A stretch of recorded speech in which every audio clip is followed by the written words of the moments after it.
feel like I've got a concept, like the thing that makes me nervous when he goes, isn't he at home? Sometimes he's like, you can Yeah, I need to get this back and wash it and put it back. I'm getting out of your way, so you say.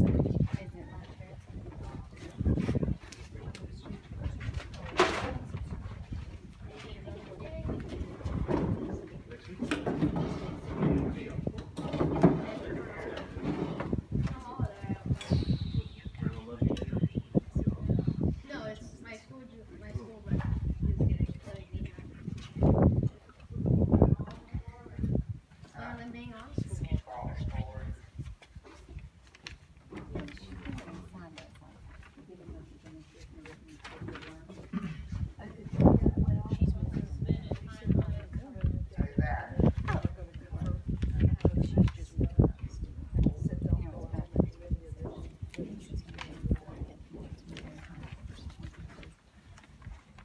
It took me a long time to figure that out.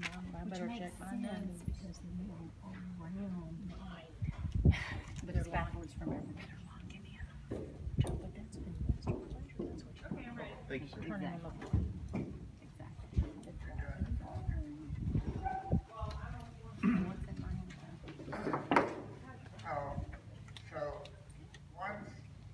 So in the beginning and early training, we have to teach that the inside ring creates bend through the ribs, puts the hind leg under, and we want the front feet to be able to follow the feel of the inside rein. So if Jodi slides her hand down the right rein, she should be able to take the shoulders right. So there he turned. And she also can move the hind feet by taking her shoulder back, and now the hind feet cross. Once we have these aids on the horse, and if we were starting a young horse, we'd ride it this way for 2 or 3 months. Maybe, it depends on the horse. But once they can follow the feel of the rein and they're comfortable with how the rein talks to them, and we don't have to use their mouth. So technically, if Jodi slides her hand down the rein and turns her seat, this horse should bring its feet and not let the slack come out of the rein. But technically, you have to touch every now and then, don't you? He takes the slack out of the rein every now and then he puts it back in. Yeah. Takes it out. So he's not ready to go to the outside rein. I would know he's ready to go to the outside rein if Jodi slides her hand down and there's slack in the rein. And then she turns her shoulders and he follows her seat and the feel of the rein, and the slack never comes out of the rein. But see how he touches Jodi's hands and there's contact in the turn? So he still doesn't know what he should do with his feet to prevent Jodi from using his mouth. He's not at that level of knowledge yet. Okay. He still has to keep getting hints about what to do. And it'd be safe for the right hind end. If she slides her hand down and there's slack in the rein, she puts her cap on and takes her shoulder around. The slack should never come out of the rein. Do you all see that it does a little bit? He's very light. He's very soft. But he's not soft enough to do it without touching the mouth. And that's okay, but he's not ready for the outside rein or really a shank kid. But, I might ride him in a shank rather than just work in the arena the rest of his life. So there he's licking and chewing. We would let him. So once we have that inside rein well taught, we're going to start introducing him to the outside rein, which is way more advanced and much easier for the horse to keep his balance. You just want to be able to turn the horse with the outside rein. So Jodi might lift both reins, but she's gonna bring the outside rein on, and her outside shoulder comes around. Can she take his shoulders right with her left rein? There, see his feet come? And she walks off. Put him in the left bend. Take his shoulders left with your right outside rein. So when she asks for this, if the horse knows the inside rein, and he knows which is the inside rein by how she does her body, there's no contact on the inside rein. It's soft. But he knows to bend. So now she can bring the outside rein on and essentially push him around with the outside rein. But since she's using the outside rein, he doesn't take his head back to the left because he knows the inside rein is asking him to keep the bend. So she's going to take both hands, which brings her outside rein on. So he actually is doing this pretty well.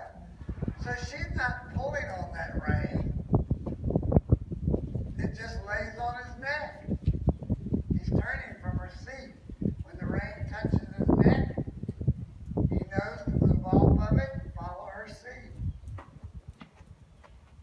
So now there's not much chance that he will overbend himself or lose his hind end because he's coming around from the outside rein. And so how do we teach this?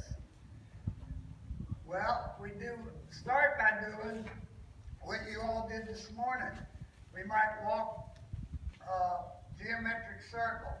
So she lifts both hands and brings both hands. So the outside rein comes on, but he already knows to bring his shoulders from the inside rein. So Jodi would let the outside rein touch before she asked him to come from the inside rein. So she would lift, touch the outside rein, then bring him with the inside rein, which he knows. So now the outside rein becomes a preparatory cue. So the reason we can turn our horses and never touch their mouth is they learn from the preparatory cue what to do so we never have to touch their mouth. So if the outside rein touches and then the inside rein brings him, someday he's going to figure out if I turn from the outside rein, I could eliminate the inside rein. That would make my life more simple and better. You understand? And eventually she could even add her outside leg. So she asks him to come with outside rein, and she wants him to come sharper, more around. She can bring her outside leg on. Now he turns sharper. Because now her outside leg has told his outside hind leg to push harder. Because remember, her leg only talks to his hind leg. All right, so bring him around without your leg. Turn him with, so there's this turn without the leg. Now add the leg. See, now it's sharper, isn't it? Because she has asked the hind leg to push more. But her hands don't get harder, the reins don't get harder, because he understands that the reins mean you take your shoulders left or right. So your hands, like what we were doing at the end of the last ride, except you're not using that inside rein at all, you're just using the other rein? I'm using, in the beginning I lay the other rein on, Yeah, use like it. we're doing, yeah. They might not understand yet. Oh, okay. Then I add the rein that they know what it means. Yeah, okay. But I always add it after the one I want them to listen to. Oh, It's okay. like, if I put my leg on to ask the horse to go, Yeah, and he doesn't go, then I touch him with the whip. I see what you're saying, okay. But too many people, they kick their horse to go. So then there's an explosion, because the horse knows he's going to get kicked to go. My pants legs always softly touch him before there's an enforcement. Okay. So he can eliminate the whip or the kick if he would listen to the soft ass. That's what people don't do. They say, my horse doesn't go, so they just kick him to go. So the horse never learns to go from a soft touch. I'm not going to put the outside rein on and start pulling. I'm going to put the outside rein on and then add the aid that he knows what to do. Okay. And because I put the other one first, he could eventually eliminate one. You understand the process that the horse goes through? So the stuff we're doing at home, like in the last time, is that what you were talking about? We should have put the outside rein on before we started pulling the other? Yeah. Okay, I got it. And like what we did today, Yeah. I didn't even say consciously think about which reins going Yeah, first. you didn't, no. Just take both of them. Okay. The outside rein's gonna lay on before the I get inside it. rein brings him. It's just almost natural. Okay. So now we're starting to get this horse where he can take his shoulders left or right with either rein. It won't matter because he's more or less to our seat than anything anyway. The reins just become a preparatory cue, a turn signal. Here, he's very relaxed. Because Jodi's hands are very slow. She's giving him all the information he needs with no punishment. So he can relax. Do you understand that we punish our horse when we pull on their mouth? Yes. So we're punishing them and they have no clue why they're being punished. They don't even have enough knowledge to know why you punished them. So she might go down the trail and just to show him that she can control his shoulders and help educate him to the outside rein now pushes him as she walks down the trail, and she can do it on a circle. Take his shoulders, one step left. And walk forward. Now take his shoulders one step right. She lifts the reins, brings them up on his neck. Now take his shoulders one step left. Now take his shoulders one step right. Stop him. Do you see that she has complete control of his brain? Because, and he allows her to put his shoulders anywhere she wants. He's comfortable with it. So now she has control of direction in his brain. That makes him a safe horse. So then we would start teaching the horse, because we've taught him the inside and the outside rein. She might put him on a circle. So right there you saw she just moved his shoulders, left and right. Alright? Just walk along, move his hips to your left. So what are the aids? She closes her fingers on the inside rein, inside shoulder goes back, calf. Alright, walk off, take his hips to the right. Cross his left hind leg. Walk off, cross his right hind leg.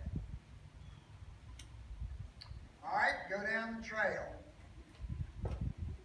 So just to have a conversation with the horse, I want you to take his right hind leg and make it cross in front of his left hind leg 2 times only.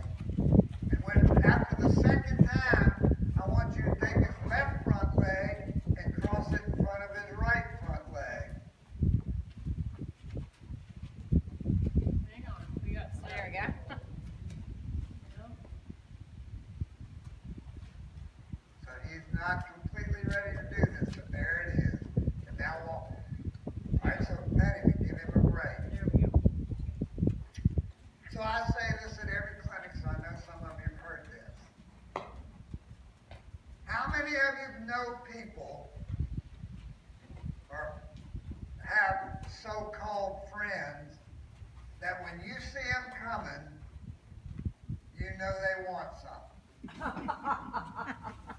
The only time you ever hear from them is when they need something. Yeah. Do you have friends like that? We all know one. Do Do you know that your horse knows one? Because trail riders, Yep. the only time they ever speak to their horse is when they want something. But your friends are people you carry on conversations with. You text them, you email them, you call them on the phone and talk. You ride down the road and gossip with them. Jodi rides down the trail with this horse, and she carries on a conversation with him the whole time. She doesn't just address him when she needs him to do something. She talks to him and says, and just carries on a conversation. When you're always carrying on a conversation with a friend, you become very close friends.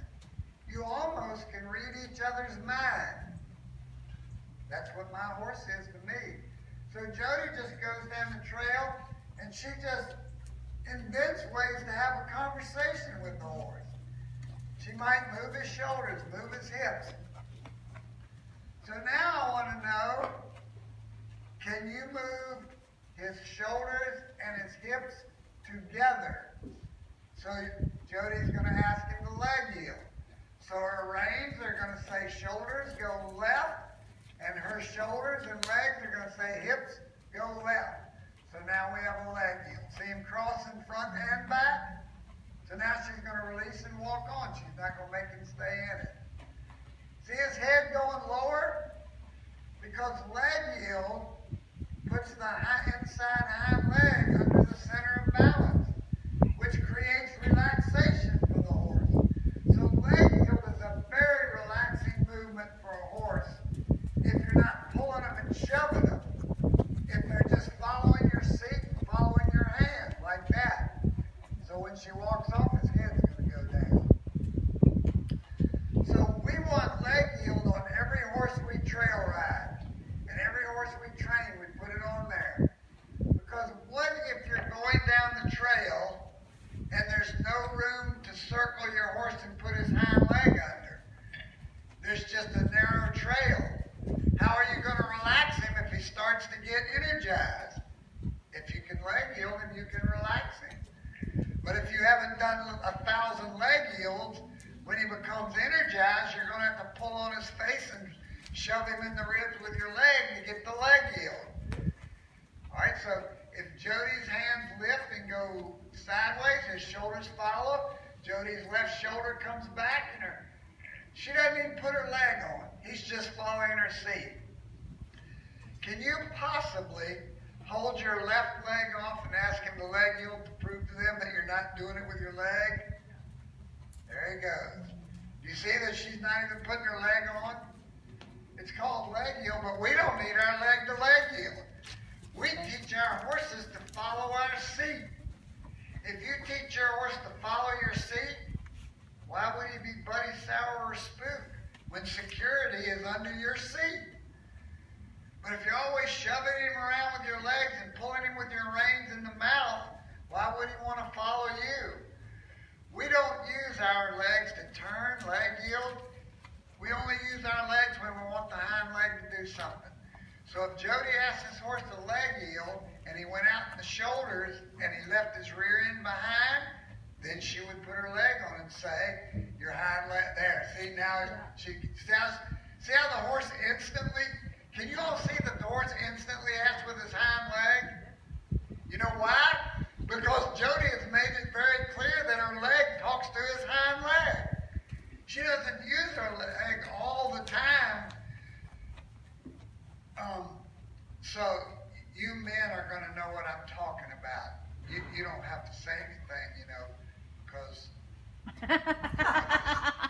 But you know how when they're empty the garbage, yang, yang, yang, yang, yang, yang, yang, yang, yang, and pretty soon it's just yak, yak, yak, yak, yak. You don't have to nod. I don't know what you're talking about. Good answer. Well, that's what you all do with your legs. Yak, yak, yak, yak. So then when you do say something that should mean something, we're still watching the ball game. Do you understand? See, when Jodi put her leg on, this horse gave her a big answer right away.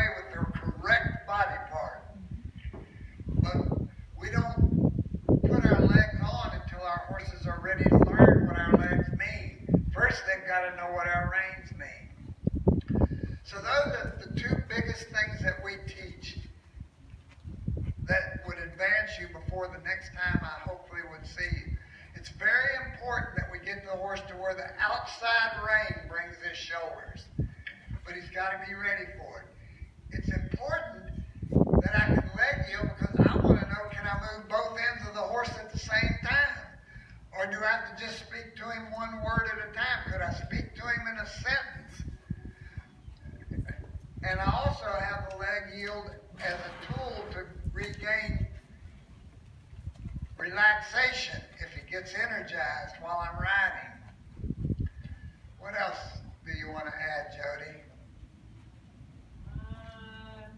Jodi, you talk too much. Should, I mean, I don't want to do too many things that they Yeah, forget we don't all, want to but- throw a monkey wrench in it. Yeah. That was pretty much what we would get to if we had another day. We can show you a lot more, I but was gonna say, 'cause if we give you more information, your brain's going to explode. But you should be able to do this in the next 3 months, these two things. If you've been working at it, you know, if you're riding your horse once every 3 weeks. Does anybody have any questions or anything you want to see from Jodi on that horse? Or have any questions of any kind? So if you go home and you're having trouble or you have questions, email us. Please don't give up. And listen to other people too if they know what they're doing. You'll know if they know. But you can email us if you get in trouble. We want you to be successful for your sake and your horse's sake. So don't struggle for 2 weeks and then email us. If you're having trouble, I'll give you Jodi's email. There's 3 of us. There's Jennifer, Jodi, and me. Responded to you guys. she said text. We'll answer you. No question. My only thing for Lee, Larry, which isn't for them, is that flagging. Is that something I need to do, or if at home she's kind of calm, I can just use the regular whip it? I was a little thrown on